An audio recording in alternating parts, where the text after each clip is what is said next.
Hello and welcome to the Used Car Roadshow, the only show on TV dedicated to everything to do with buying and selling used cars. An extraordinary renovation of a 50s Humber limo.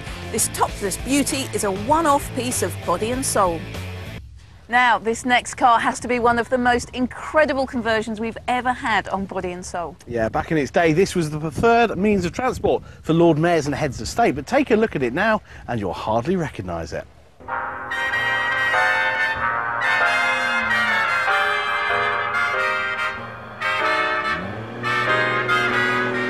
She's a 1954 Humber Pullman. I found her originally in a breaker's yard in Lincolnshire and went along and saw it and just fell in love, really.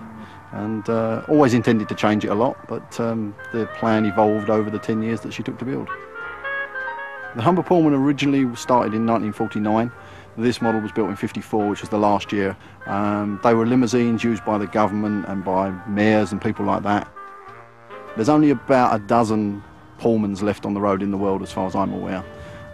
There were only 2 original Cabriolets built back in 1952, I believe, for the Queen when she toured Australia.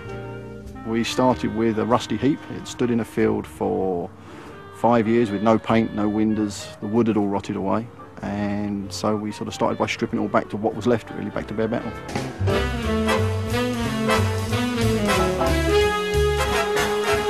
The reason the roof went is down to my wife. She decided the car was too round and didn't like it, so I said, right, well, I'll cut the roof off and we'll make it a bit squarer. So I took a hacksaw out one day and just cut the roof off.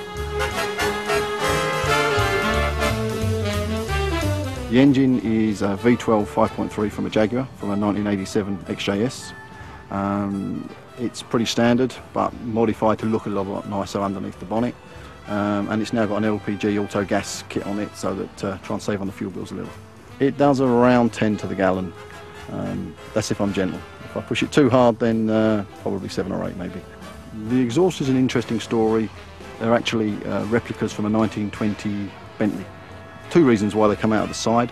One is just I thought it would look interesting, and the other was it was a lot of work to get them to clear the rear axle when we changed it.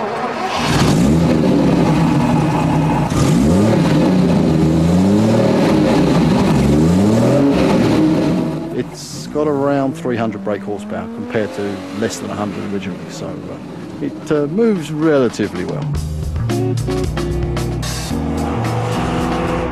All of the bodywork is from the original car, but every panel has been modified in some way. The wings have been lowered a little bit to make it closer to the ground.